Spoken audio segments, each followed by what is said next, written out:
আরে দুধুলা কি পাগল হয়ে গেছে নাকি? সব দুধ পানিতে ফেলে দিচ্ছে। আরে দুধুলা কি পাগল হয়ে গেছে নাকি? সব দুধ পানিতে ফেলে দিচ্ছে। যাই আমি মালিককে গিয়ে বলে আসি, ও সব দুধ ফালাই দিতেছে।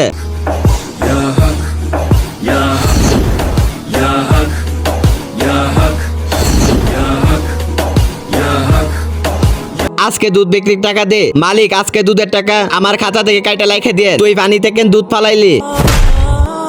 আরে মালিক, আমি সমস্যার কারণে দুধ ফালাইছি, দেখেন। কান্না করিস না বেটা, দুধুলা এখনই আইসা পড়বে।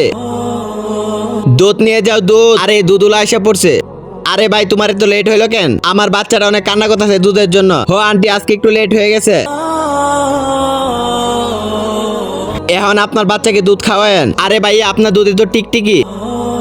আরে হ্যাঁ আন্টি, এখানে তো টিকটিকি। আচ্ছা, আমি দুধ ফালাইতেছি।